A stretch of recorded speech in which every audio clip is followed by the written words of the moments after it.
People across the country are having a fit with this vaccine mandate, but it's not just people here having a problem with conforming. Countries all over the world having these anti-vax protests that the news is not talking about much. All these people protest by doing the very thing the establishment encourages us not to do, breaking the 6 feet rule and not wearing a mask. Now that's solidarity. But what's most being promoted is vilifying the unvaccinated. All over the world, people are having a problem with being forced inoculated. Some countries protest in other ways.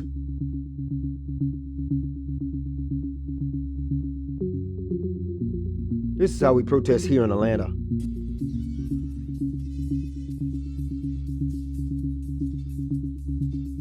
But what they would put in the news is that another anti-vax radio host died of COVID, 5th within 6 weeks.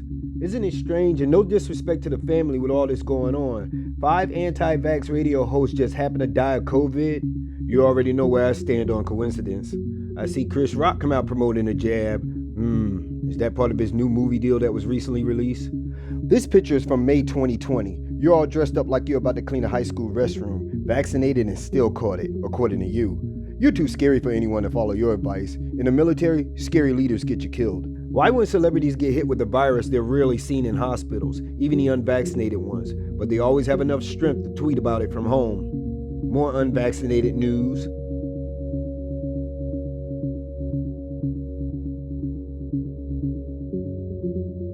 Let's see what else they're not talking about in the news.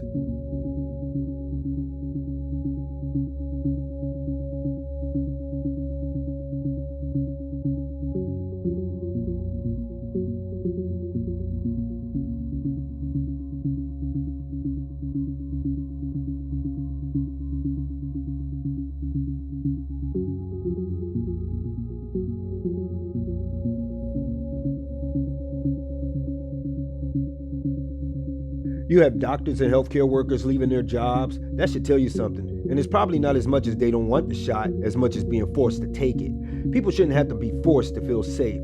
They go where they feel safest. And forcing people is not making anyone feel safe. Where do I see we're headed? In short term, a new variant or COVID spike just before Thanksgiving. Possible food shortage. I'm seeing less and less organic fruits and vegetables reaching the shelves. It's been a couple of months now and store shelves are still not filling. Supplies are trickling in. If you're paying attention to what's going on, you could almost pinpoint when the public panic was set in. Better start stocking up now.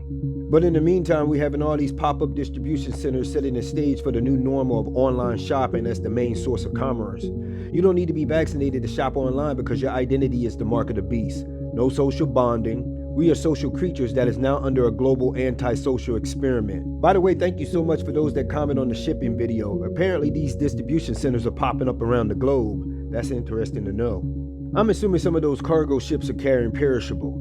How long do you think those ships that were supposed to dock over a month ago, which waiting time is only increasing for the latest ship coming in, can cost effectively maintain those perishable? But of course the hit will fall on the consumers even more. Then again, I don't know how their generator system works. I just know that some food we send overseas to get processed and packaging is sitting out there in the water, which is contributing to the coming food shortage. Biden's trying to get the IRS to look into your bank accounts, PayPal, and other forms of payment system.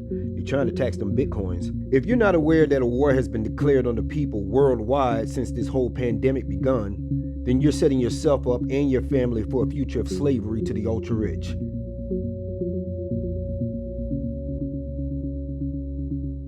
Another thing before I go, these YouTube agents sometimes really can't help themselves when I respond to some of their comments. I caught another one. You have this agent, I'm not even going to say his name. I want you to see what this idiot said. I'm not going to lie, I can't sympathize with the guy getting tasered. He had a weapon. He didn't follow orders. Let's go by the weapons part. A candy bar is a weapon in a black man's hand. Let's look at the he didn't follow orders part. How many people you know with autism that follows orders? Talk to parents that raise kids with autism. Ask them how difficult it is to raise them. You sound like an idiot. Let's go to this other comment. They could have killed him, but instead showed patience. At least we could agree that they could have killed him. The overdramatic black woman. Look at his profile. Look at his profile picture. He looks black, right? The overdramatic black woman. What black man says that? This guy using a fake profile picture. What black man says that? Not even the fact that the kid's relative is screaming because of what they see on TV so much, they know the possible outcome. and you don't expect them to overreact? The overdramatic black woman The overdramatic black woman that couldn't do nothing for the man. And the simp black man. Again, what black man says that? Using simp out of content, dude. And the simp black man trying to be on the side of unrighteousness. These officers were even polite. Yeah, after 2 tackles and 6 tasers. That's what you gotta do to get polite? Let me see you go through that, dude.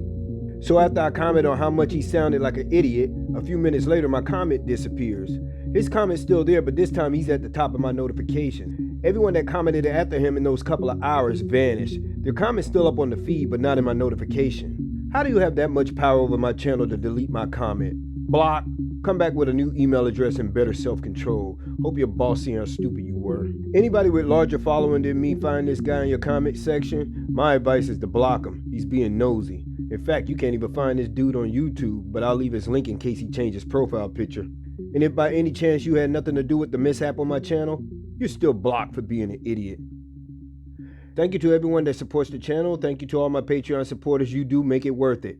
And to everyone else, thank you for watching and thank you for sharing your time with me.